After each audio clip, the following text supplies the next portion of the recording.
ఇతరుల మనసును తెలుసుకునే ముందు ఎవరి మనసు తీరుతెన్నుల్ని వారు తెలుసుకోవాలి. మనసు లోతుపాతులు తెలుసుకోవడం అంత సులువేమీ కాదు. మనసుతోనే అన్ని విషయాలు విశదమవుతాయి. ఆ తెలుసుకునే మనసునే మనం తెలుసుకోవాలంటే మన చూపు మార్చుకోవాలి.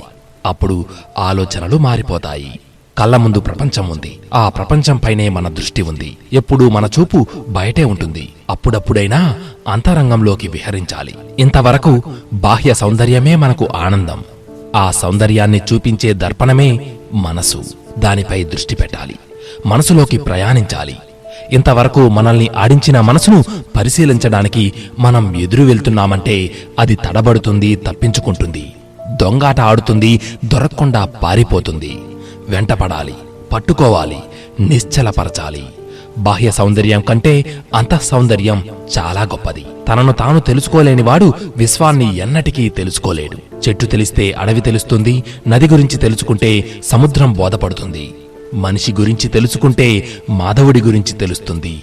తెలుసుకోవడంలోనే ఈ జీవితం సాగుతుంది. ఉపనిషత్తుల సారమంతా మనసులో నుంచి ప్రభవించిన దివ్య జ్ఞానమే. మనసు వికసించాలంటే మనోనేత్రం తెరుచుకోవాలి. బాహ్య విషయాలను విడిచిపెట్టి లోపలకు చూపును తిప్పినప్పుడు కనిపించే మరో ప్రపంచమే శుద్ధమైన మనసు. అక్కడ మన చూపును నిలపాలి. అక్కడి నుంచే చూడాలి. ఆ చూపుతోనే లోకంలో వ్యవహరించాలి. అటువంటి వ్యవహారకర్తే ఇతర మానవులకు మార్గదర్శి అవుతాడు. అతడి చూపే జ్ఞానజ్యోతి అవుతుంది. మనసు ఆకర్షణలతో నేస్తం చేస్తుంది. ఆ క్షణమే కొండ మీద కూర్చోబెడుతుంది. మరుక్షణమే అధఃపాతాళానికి తోసేస్తుంది. నిన్ను మించినవాడు లేడని అనిపిస్తుంది. నువ్వు దేనికి పనికిరావని అంటుంది. మనసును గెలవలేం. సాధనతో మనోతీతంగా వెళ్ళగలం. మానవ జీవన పరమార్థానికి మనసే వారధి, మనసే సారథి. మనసే బంధిస్తుంది, మనసే విడుదల చేస్తుంది. మనసు లేకుండా క్షణం ఉండలేం. నిద్రలో మనసు లేదని అనిపిస్తుంది. కాని అక్కడ ఓ కొత్త లోకం ఉంది. కలల ప్రపంచం ఉంది. ఈ మనసు ఎలాంటిదంటే అనురాగం, భయం, క్రోధం లాంటి భావాలు ఉండి తాను పొందిన ఆనందాన్ని నీది అనిపిస్తుంది. అది మాయ. దివ్యానుభూతిని పొందిన మనిషికి మనసు ఉంటుందా? ఉండదా?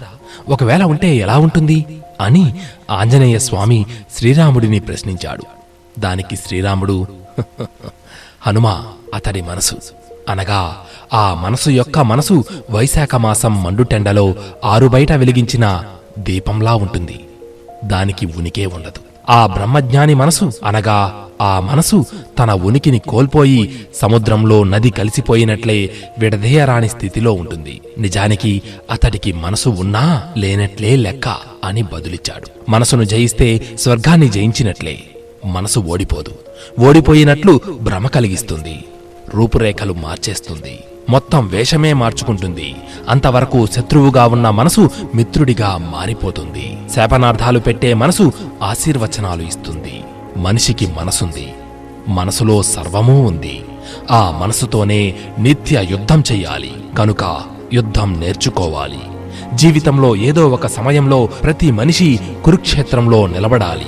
విజయం సాధించడానికి పరమాత్మ ముందు మోకరిల్లాలి. జీవన పరమార్థం సాధించాలి. సర్వే జనా సుఖినో భవంతు.